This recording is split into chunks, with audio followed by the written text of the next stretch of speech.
welcome to, I believe this is the 4th installment of the Mind and Muse podcast episodes for 2021. So it's episode number 4 if we're counting beginning this year. Just in case you needed that extra explanation. If you are a returning viewer, thank you so much for pressing the watch button and for wanting to spend some time with me today and just catch up on some of the crafty things I've been up to. And if you are a new viewer, well, welcome. Welcome, and I hope your first time visiting this channel is an exciting one and is a memorable one so that you will want to return to share some time with me in the future. In case you don't know me, I am Caroline, and I am your host here on Mind and Muse Crafts, and I come to you from the western side of the island of Puerto Rico in the Caribbean, where I live with my husband. Currently, things in terms of the pandemic that is having its way around the world, we are not under lockdown, which means that there are still restrictions. For example, masks are required in any time you go out and anytime you're out in the public, and still large meetings, large reunions are not allowed. But businesses are open, and so shops and stuff like that are open. Churches are also open, and we're in the process of deciding whether or not school will open once again on the 1st of March. I've heard 2 versions of it, some of them the 1st, some of them the 10th. So yes, I think the same as for all around the world that I've been hearing, the idea is the vaccinations. Until all teachers have been vaccinated, it's kind of going to be difficult to have a teacher in the room with 30 students, even if they are contained to that classroom. It's kind of hard, and especially hard here in the tropics because outside is always calling to you. I mean, recess time, time to play, lunchtime. I don't know how they're going to do it. I haven't exactly heard of a plan, except for the fact that a lot of people are requesting that classes resume so that parents can go back to work, and so that those families, those homes that do not have access to all the technology needed to do homeschooling, can continue with their learning. So I don't know if that's going to occur. I guess next time that we speak, I can actually talk to you a little bit more about that. I am a math professor, as you know if you've been here for a while, and we are completing the semester remotely once again because of the fact that our students are a lot older and as are our professorates. So we do need to make sure people are vaccinated before we return to classes.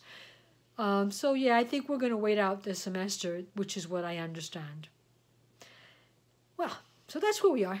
I hope it's better for you where you are, and if it isn't better in terms of life has not yet returned to normality, I do hope that you are handling the situation a lot better, that you've got peace of mind, and that these few minutes that we spent here together will help you take your mind off of everything that's going on around us and just have a little bit of me time, well, me and you time, so that you can treat yourself to a peaceful time where we don't need to worry about contaminating each other with COVID, because the screen is protecting us, right? So thank you for stopping by, and let's get on with it. What can I say? I usually start with a section on Walking the Talk, where I present to you how and when I wear those things that I make or how I use them. And today I do not have any crochet. Oh, I do have. I'm lying. So today I am wearing, not because I would particularly use what I am wearing in this outfit that I have on, but because I wanted to remember to talk about it, and so I'm wearing this ring.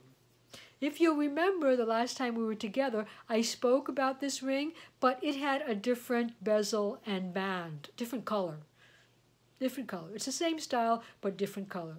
And so I purchased, this is Omega nylon yarn number 2 in this gray color, because I thought it looked a little bit silver to me, and that the silver might go even better with the black than kind of like that orangey brown color. And plus I really wanted to try and tweak the pattern to see if I could actually, well, if I could take notes and actually print it up on my blog for you in case you wanted to do it. I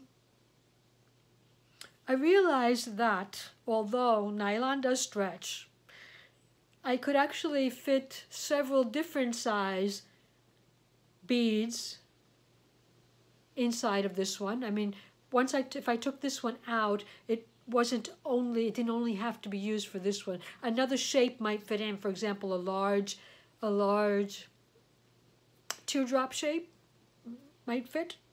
And I actually did try it. So I'm a lot happier with this because it's hiding less of the stone, as you can see. I didn't come down, so I started some, and I actually didn't do any decreases physically. I simply changed my hook size. This starts out with a 1.75 to create the back of the bezel, this part back here. And then as I go to the side, I come up by working in the back loop only for 1 row. It's all single crochet. But I changed my hook on that round to a 1.5, and I worked 2 rounds in that 1.5. The third and final round, I changed to a 1.25, and I did 4 decreases. 1 here, 1 here, 1 here, and 1 here. And so kind of like pull it in so that I wouldn't have to use glue on my gemstone. I crocheted the band separately. And this is simply single crochet in the back loop only. It has 8, I start out with 8 stitches. And then once I joined it, and there really wasn't a measurement involved. I simply went to, as I made the band, I tried it around the finger that I thought I was going to use this for, and then stopped a little bit before the 2 ends were exactly meeting, because nylon is going to stretch. So then I seamed it together, and I also seamed it to the back of the bezels so that you wouldn't have to deal with glue. I wouldn't have to deal with glue because I don't like dealing with glue. And sometimes glue doesn't stick to everything. Sometimes you need different types of glue for different types of materials, and I didn't want to have to go out and buy anything particular, and so I just stitched it. And it's kind of, it's pretty stable. I don't feel it wobbling around or anything. Pretty stable. So yes, like I said, not particularly because I would wear it made with this outfit, but I did want to remember to share it with you. And if I were in other circumstances, like sometimes when I get ready for work in the morning, I start my class at 7 a.m. I do put on makeup, and I do get dressed, and I do wear my jewelry, because if not, it would never be worn. So yeah, one of these days it'll go with my outfit, and I will actually wear it to work. Okay? And in addition, I am wearing earrings, however, that I did make a while back, but they were made by me. And so they are gemstone. Might be obvious if you know anything about stones, and I can tell you that the lighter ones are amethyst, but I can't remember the, whoops, I'm going off screen here. The lighter ones are amethyst, but I can't remember the name of the diamonds. Maybe suzilite? I don't remember. So those I put together a while back. And, you know, I do like to wear long earrings when I'm not doing a necklace. Like sometimes here, I mean, normal me would have probably a large statement necklace and small earrings. But then every once in a while, if I drop the necklace because it's just too hot to have a necklace around your neck, or even too cold because, you know, you've got those, when you use gemstones, it goes either way. If it's hot, it's too heavy to wear, and if it's cold, the stones get cold, and you also don't want to wear them. So I really don't know when I'm going to wear my jewelry, but anyway, this is a look that it's classic for me because I have no other jewelry on, to just put on earrings that are long for me. They're not large, but they are long. They're long dangles. So that's my walking the talk for you today, and I know that a lot of people do not use jewelry the way I use it. A lot of people do not like the statement pieces. They're like a simpler type of people. But I do share it with you just to show you what things can be done with this craft, what materials are out there that we can use in different ways, and just to share so you get to know me a little better, even if you wouldn't use any of the things that I make. So we went by February the 14th here. The last time I vlogged for you, it was the day before, so I don't know, depending on when you saw my video, it was either before or after, or even the same day as St. Valentine's Day in the United States, which is the day for kind of like commemorating romantic love between couples. And also on this part of the world, on this island where I live, we also commemorate friendship, mother-daughter love, mother-son love, and all types of love possible. So we don't hold back for celebrations. We either do it all or don't do it. So not exclusive for romantic love for us, but it did get me to thinking that about the crochet heart, because I began on my feed for Instagram seeing a lot of crochet heart appliques or motifs or squares,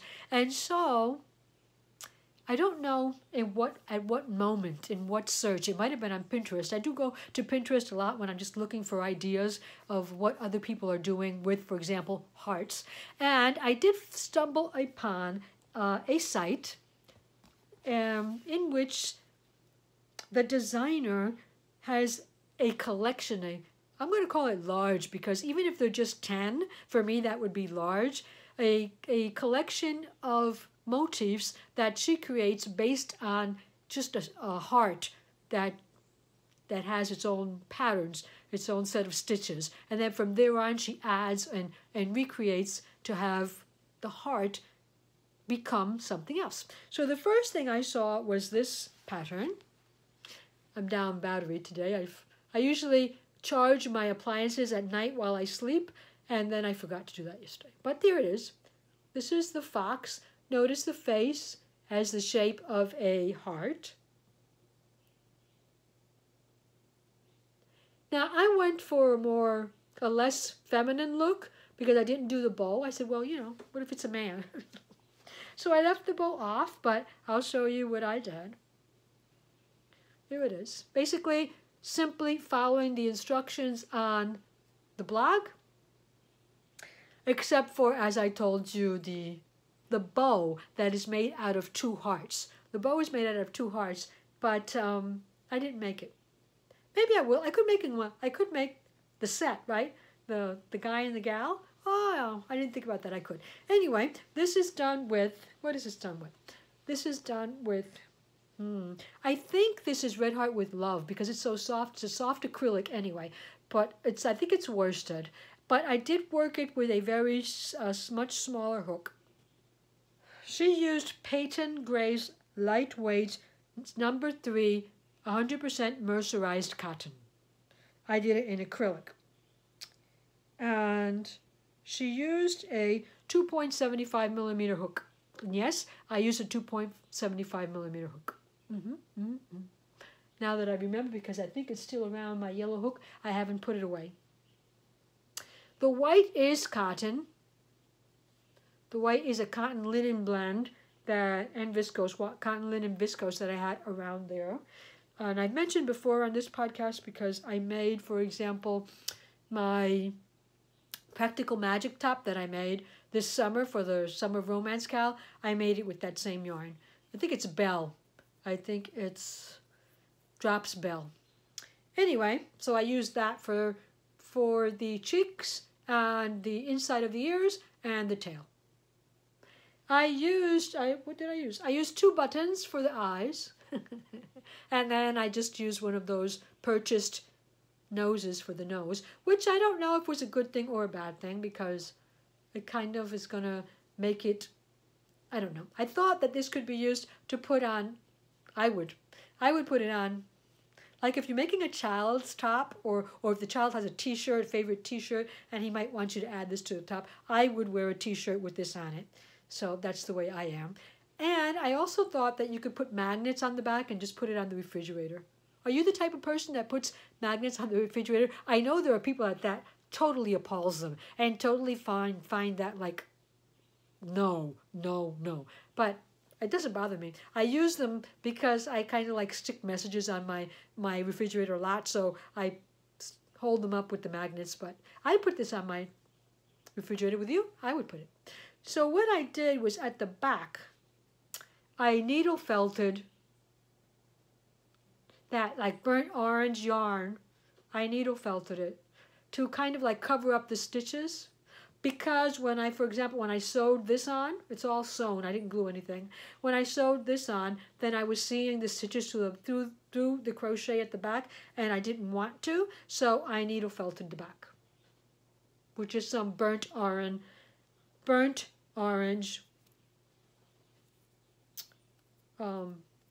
wool batting. And so there you go. That's what the nose was like. I could have glued the nose, and then I wouldn't have that big thing at the back. I probably should have, but it's okay. If I put a magnet here, that is not going to get in the way for anything. But and I was very happy with this. I found him so cute. Maybe my tail doesn't go up as far as hers, kind of went up farther, but that's okay. So, but then I kept looking through the site, and I found other things. I found other animals, and I don't have good reception for the internet in this corner for the wireless, so it might be a little bit hard. But if you do a search, I'm pretty sure that if we do a search, we could find, or if they have these tags here. You can't see them, but one of these lines here is a set of tags. One of those tags says heart-shaped, and I'm sure that if I click on that, I get the whole group of heart-shaped appliques that I haven't made that one, but you know that, yes, it's calling to me. I didn't actually see that one before. Here's an angel. I think for those of you that like buntings, that would make a marvelous bunting. And then I thought this one was cute. I'm not the biggest fan, let me see if I can get it, of frogs in the world, but I thought that was cute. I did. Like for March, St. Patrick's Day or something like that, I would do it. And then she's got stork. Very cute, if you ask me. And then she's got sloth, Mr. Slothy Sloth.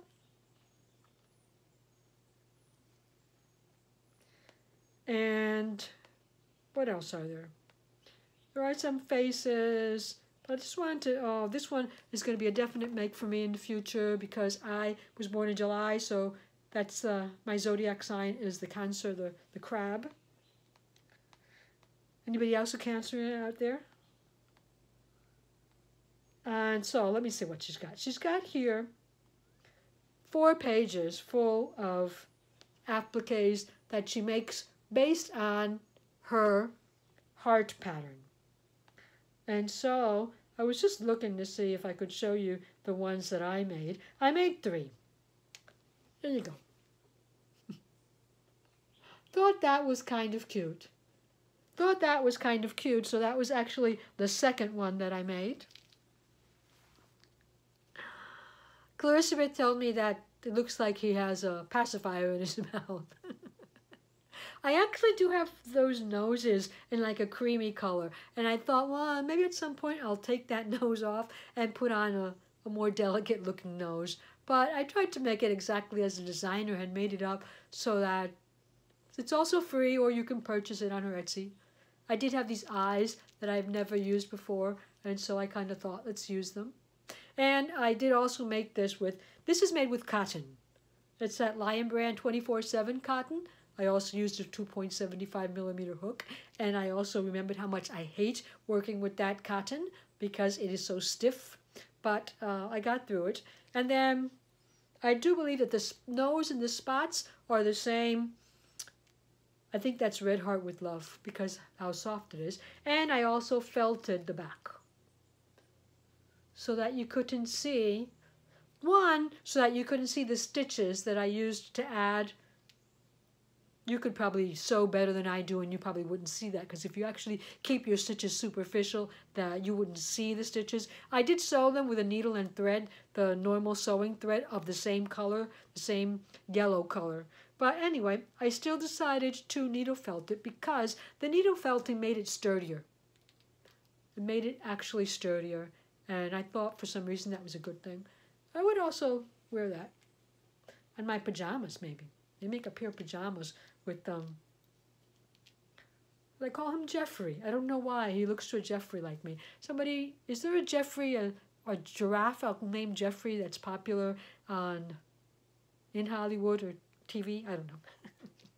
Anyway, so I kind of like got into that. And then I'm like, oh, let's see what other things she has. Because it's like kind of like never ending.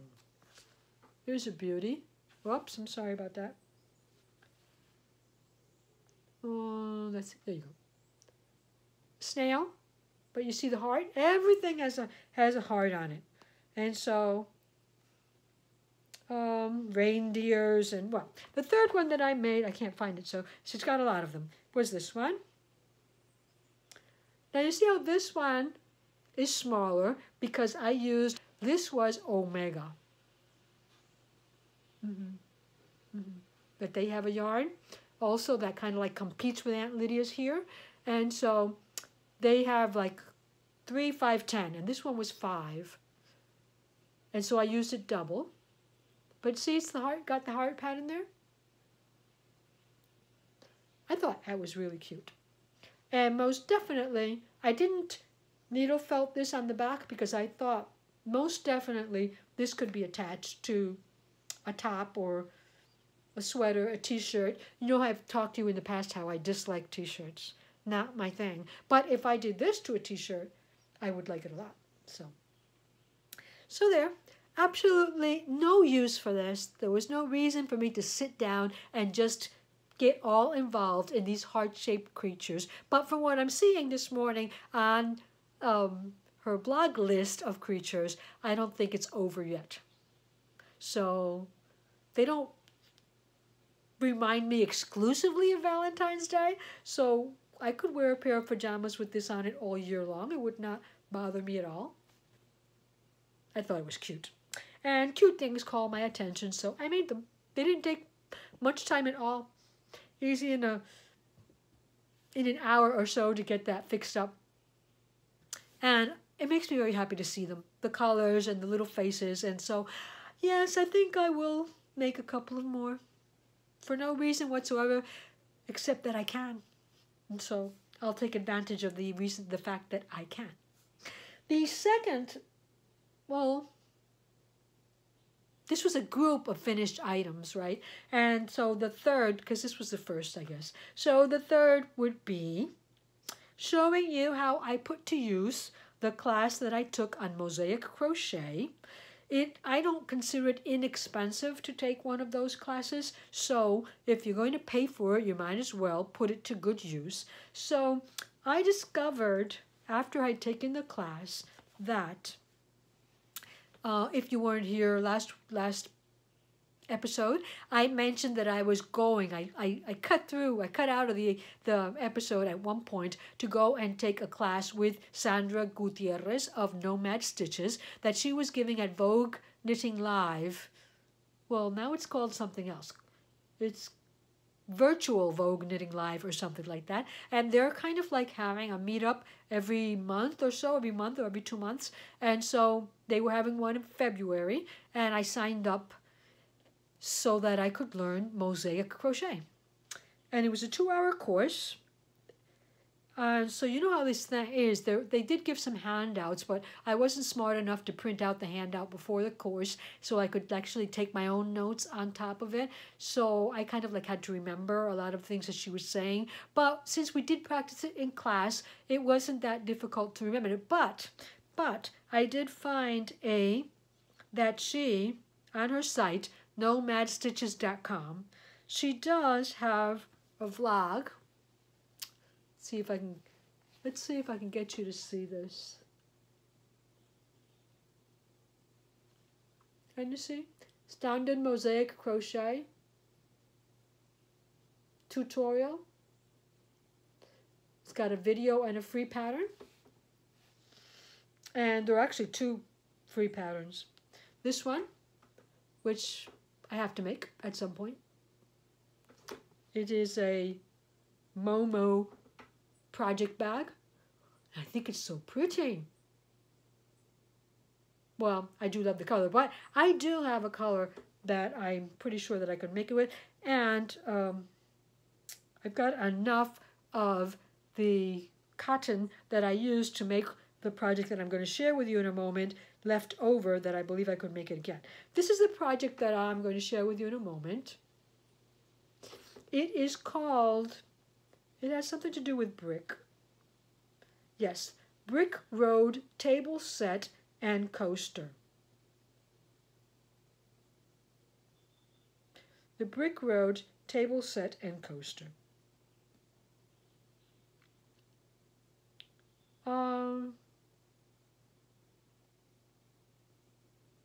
She does have it free on her blog, but I'm not seeing the link to it.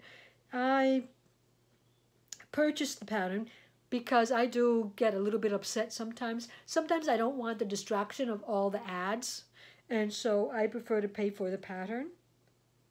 And to each his own, right? I'm not criticizing anybody here. I'm just stating the way I do stuff. So I purchased the pattern. Let's see. There you go. So it's a 4 coaster set, and she calls it either a placemat or a tea towel. Now, I was actually very attracted to the black and ivory, black and off-white that she made this in. I thought that was very nice. But I didn't have. And you know how I want to work from stash and minimize my stash as much as possible. So therefore, I made it with what I had. And what I had was, where'd it go? Lion Brand's Comfy Cotton. I still had one of their big old balls left around here. Lion Brand Comfy Cotton is 200 grams. 200 grams and 392 yards. Or if you're a meter person, 358. So yes, it's a big ball. So I was able to make the tea towel, and because if you notice there are 2 colors, color work, mosaic color work on each end, and in the middle there's a big section that is only I guess I would call this the main color because it's used more. But I still think there's enough left to make something else, like to make that project bag that I just showed you. So there's a lot left over. The other color that I used was this one, which is Pima Cotton.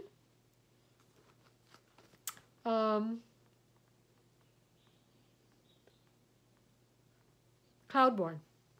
Cloudborne's Pima Cotton. I don't know the color. Beige, I don't know. I know I've had it for a long time because I had enough of it to make a garment, but never did.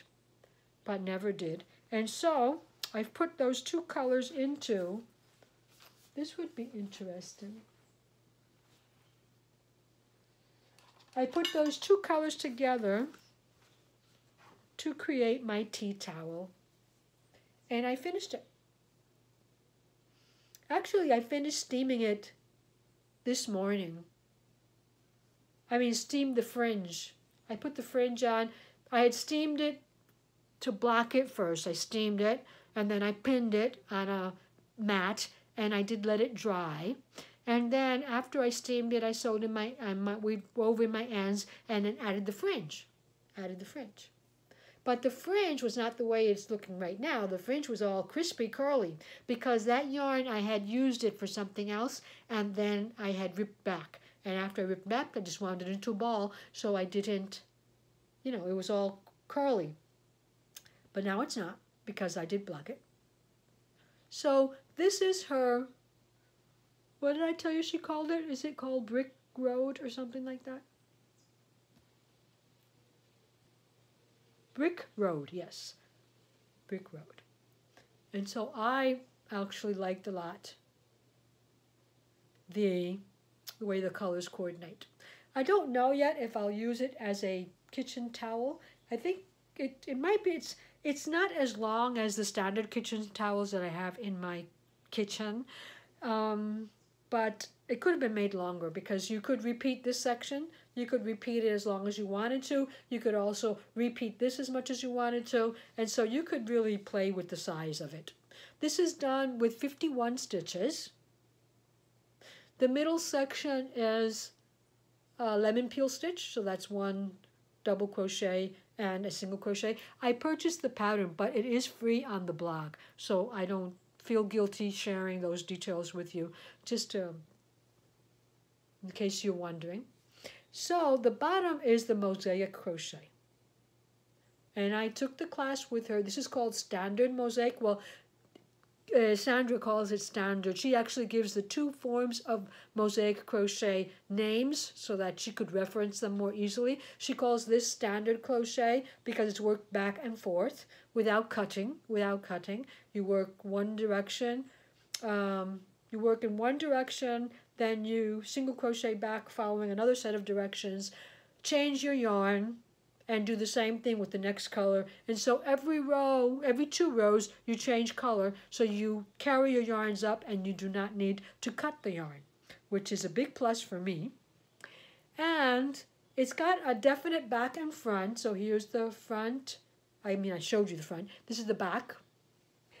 And I can show you a definite mistake that I made at the beginning. Let's see if you notice it.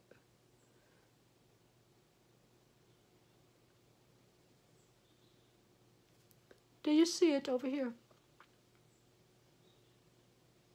Because to do this mosaic crochet, or probably I haven't done any others, but to do this, at certain points you reach down and you work into a single crochet that you skipped on a previous round, and you do a double crochet into that skipped stitch. So when you reach down, she tells you to pull the stitch to the front so that you're not going all over your work, all around your work. You're only going around the stitch. So you pull it to the front, because I guess if not you couldn't.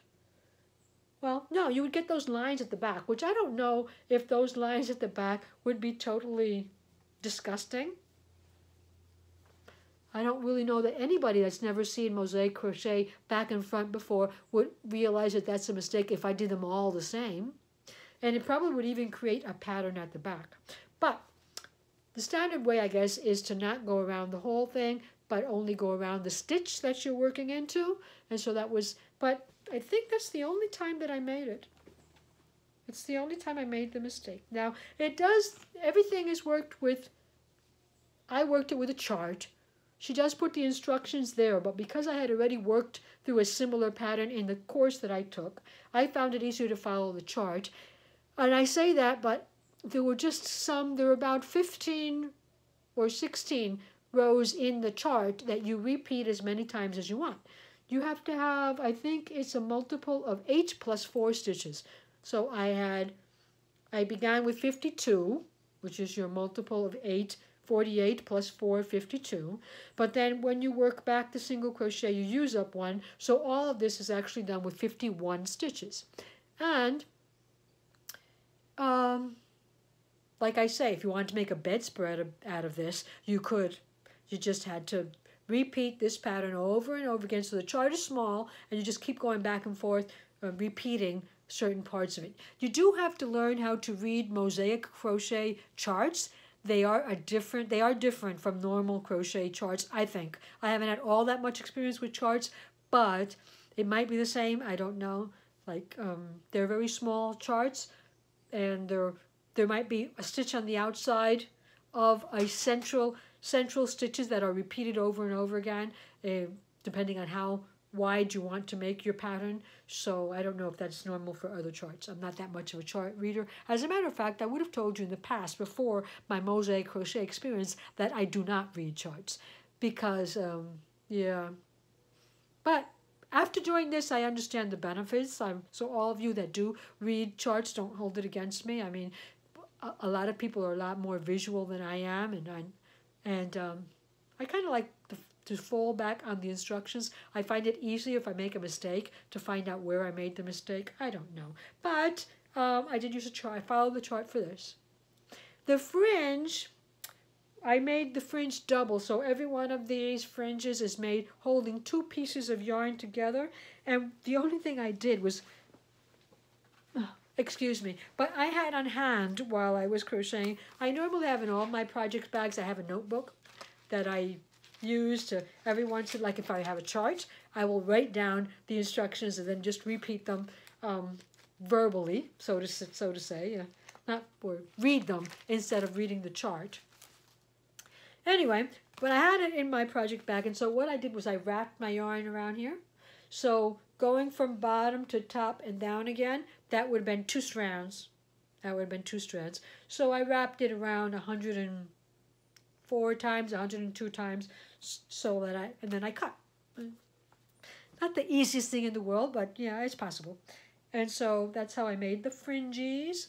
You might not be a fan of fringes, so you can definitely do a different type of edging if you prefer. You could do shell edging if you preferred, or you could do whatever you want. We're not putting edging at all. I'm an edging type of gal. I always like my things to have edgings on them, and that way they look finished to me. But I have to tell you, I'm really happy with this. I do love the color combination because I am more of a neutral type person, and most of the time, right? And so, yeah, I really do like it. I think it would make a fabulous placemat, too.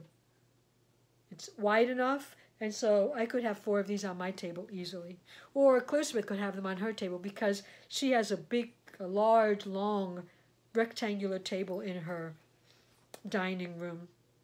And I think they would look fabulous, except for the fact that, no ideas, Elizabeth. It's it's not a lot of trouble. But the thing about it is that when I know that projects are small, I tend to have to get them done.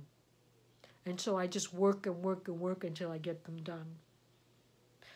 And so I guess the mosaic crochet pattern would get easier the more you did it. I was always getting stuck like on line 7. It's 7 this way, 8 goes back, 9 goes this way, and 10 goes back. On those 4 rows, I always had to rip back. Well, always, both times that I did it, I had to rip back because I would miss a stitch or not have enough stitches or just get lost in the pattern. So, yeah, but maybe, if you did it enough. So, yeah, maybe for Christmas, Clarissa, maybe for Christmas, I can make you 4 of these. I really find them very pretty. Can you imagine them in Christmas red and green? Oh, my goodness. If you're that type of person that celebrates Christmas or goes all out with putting red and green all over your house, like a lot of times I do, and Clarissa with distance. I think it's so pretty. I think it's really pretty. And I would encourage you, if you haven't tried mosaic crochet, don't be afraid of it. It's doable. It takes patience. It is doable. She's got that free pattern. This is nomadstitches.com, and this is the Brick Road tea towel and coaster set. And she has got the verbal instructions. She has got the chart, and she also has a video to help you out. So it's an experience, and I just can't get over how maybe it's the mathematical mind. Well, mathematical part, tiny mathematical part of my mind that is just attracted to the pattern because it looks like a maze. So, but don't, but you try it. You should try it. It is a good technique. I don't know. I found that it was something that I couldn't do while I was talking on the phone or listening to podcasts. I kind of had to turn everything off and just there be silence so that I could remember when to skip and when to double crochet down and went to chain one. So I personally, probably after you get used to it, you might not need that, but personally I needed to think about it. I mean, I wasn't thinking so much about the pattern because it was there. It was given to you stitch by stitch. But I had to keep track of what I was doing. The charts are small and you have to go back to the beginning every time you're finished. Keep track of what I was doing. I needed silence, and then I was able to work it out better and more quickly. So there it is.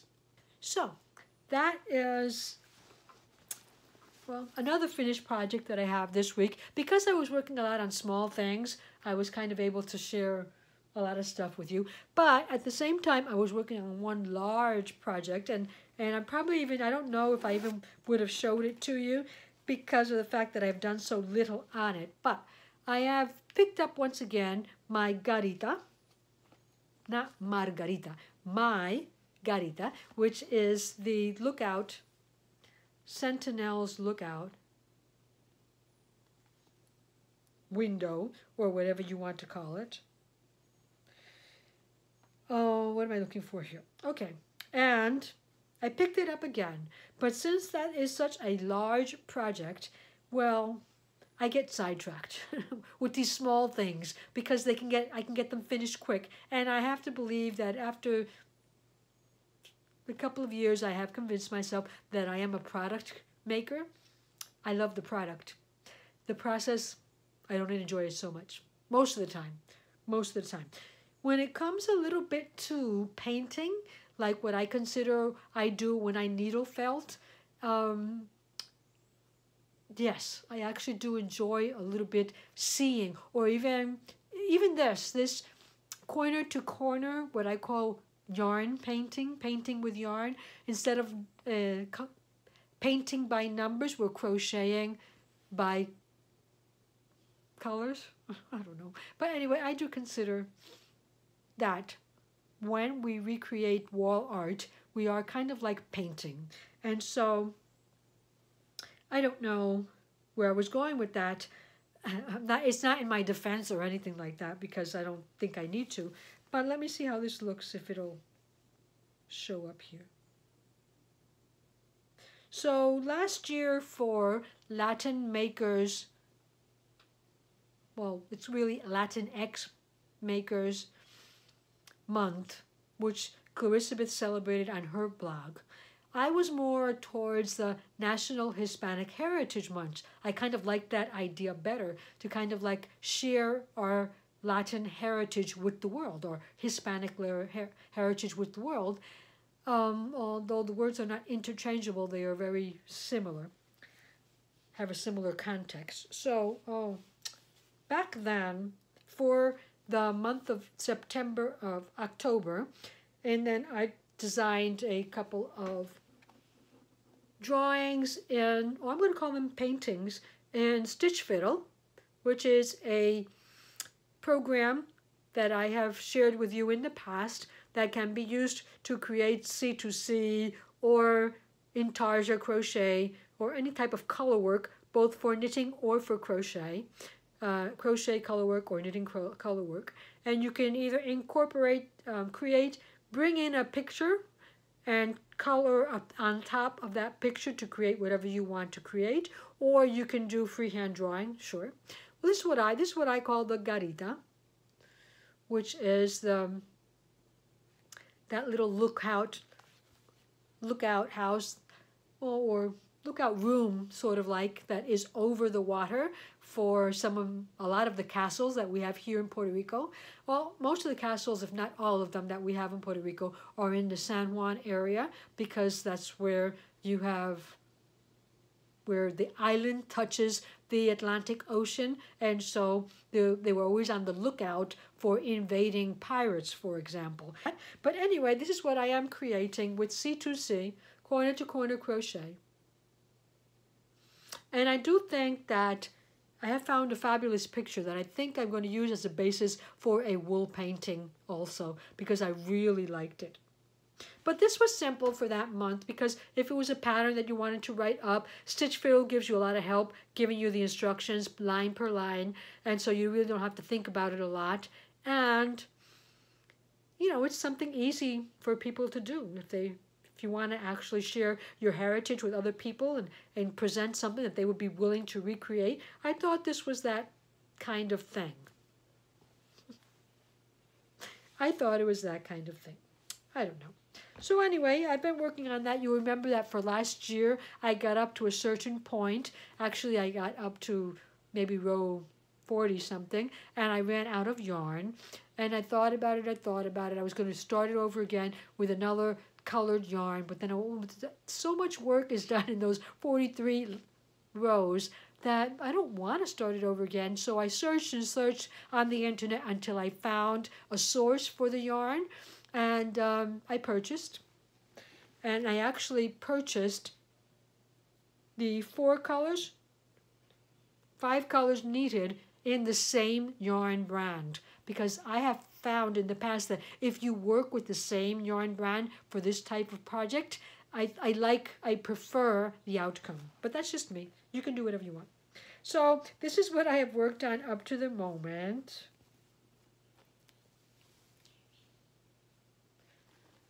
There you go. It's all for the worst. No, it's all scrunched up because it's inside my project bag. But here, at the last time, I was probably, let's see, I think I was about here.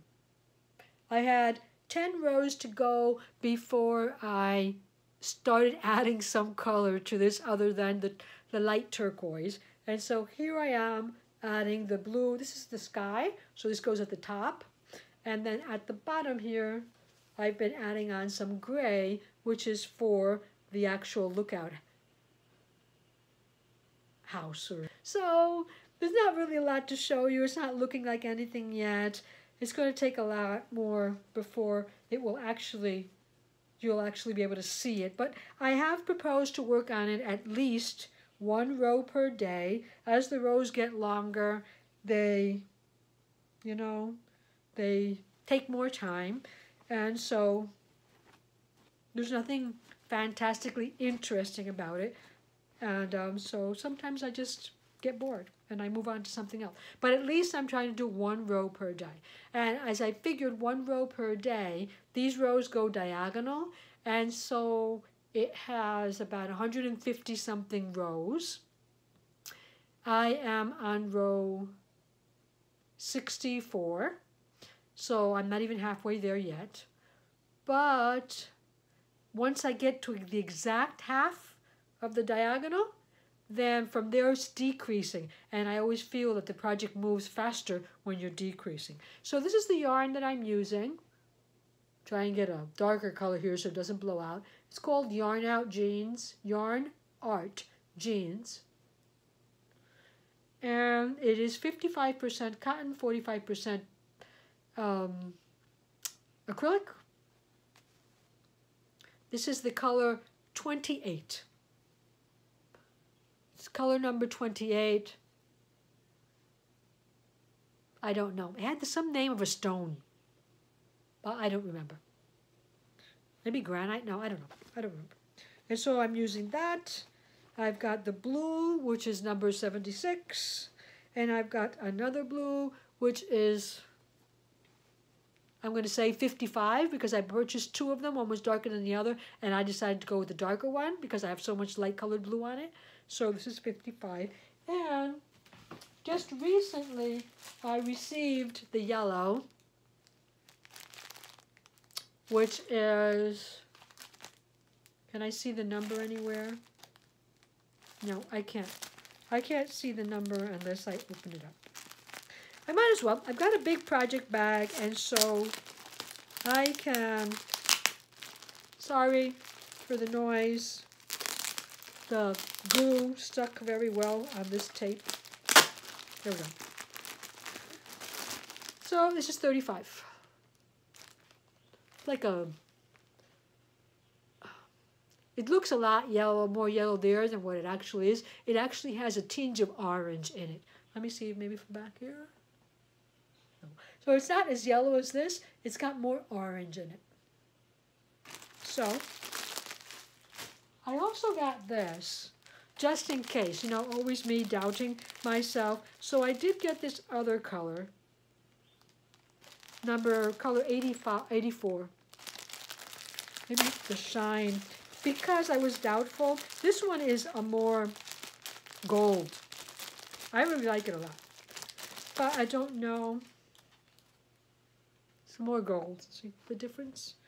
You can't see the difference there as much as I can because it has an orange tone that's not coming out. But this one is coming out more true to color. It's like a more muted yellow and goldish. So one of those two is going to be used. The idea of, in case you're judging my art skills, which I have none of, so you're more than welcome to judge them. But the idea was that the photo that I based this on, the photograph that I based it on was taken on a very sunny day. And so a lot of the cement on this structure had a yellow tinge to it. Because of the time of day it was, I guess the sun, the way the sun was hitting the building, and well, for whatever reasons, it did have that yellow, and I wanted that. I wanted that yellow tinge to be there because Puerto Rico is a very sunny island most of the time. So instead of putting the sun up here, this is not the sun, but it's kind of like the reflection of the sun on the water when it hits the building. Can you get all that? Anyway, justifying why I decided to make that piece, because that's actually a wall that comes out from the structure.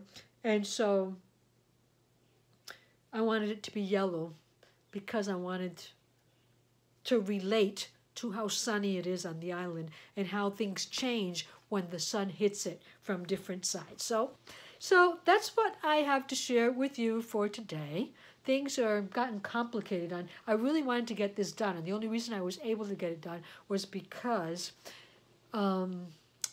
it's my husband's turn today to sit with his father, who has been hospitalized. But the way hospitals work nowadays is that you're admitted to the emergency room because they don't have any beds. He had a lot of heartburn, and everything he ate was causing him pain, and it was so severe that, you know, it was burning and it was hurting. It's going to be complicated around here for a while because he can't be left alone and always wants somebody with him, so everybody's taking turns to be there. Anyway, that's the reason why I'm trying to get this hurried into my morning before I am called to carry out some other task. So if at some point in the future I skip a week because you see that, oh, it's been 3 weeks, 4 weeks that I haven't put up a podcast, it is probably due to that. Probably. But anyway, complications, everybody has complications in their lives and we can't avoid them. It's part of day-to-day living, I guess. So I did want to share with you, I have to be frank and I have to be sincere, that I haven't always been able to read on a daily basis from this book that Elizabeth gifted to me for Christmas. It is Simple Abundance, a day book of comfort and joy by Sarah Ban Breathnack. And so the idea of a day book is for you to read a little bit from it each day. Or you say, well, isn't that something that I do with a lot of my books? Well, yes, but it has dates. It has dates for your readings on a daily basis. But I did want to share something that did come up during February. So this reading is titled, You Have a Unique Point of View, Loving Your Authenticity. And it reads like this. Take a deep breath and relax. The reassuring news is that you've not completely lived up to your potential. You're still striving, still dreaming, still yearning, and still doing. You are on an exhilarating adventure that sometimes gets a little scary. One of the most important milestones will hit along the way in this adventure is the moment when we finally own our unique point of view and realize how priceless it is. We've gone through life believing in the strength and competence of others, never our own, says writer Joan Mill. She continues, now dazzled, we've discovered that our capacities are real. It was like finding a fortune in the lining of an old coat. So, today, or as soon as you can, indulge yourself with one of my favorite pickups, says the author. Get $25 from the bank in $5 notes and place them in the pockets of all your coats and jackets. Now, forget about it. The next time you wear a coat or jacket and $5, laugh and let it remind you that each day that you love, honor, and respect your own unique point of view, you're a step closer to finding a fortune. And that is my wish for you this week. I hope that you find a fortune within yourselves, within your ideals, within your points of view, within your morals, within your beliefs. You realize that all these things are worth a fortune. And it is, you are so much better off for having them than if you didn't. So until we meet again, take care of yourself and keep yourself safe. Especially keep yourself healthy and keep crafting whenever you can. Bye for now.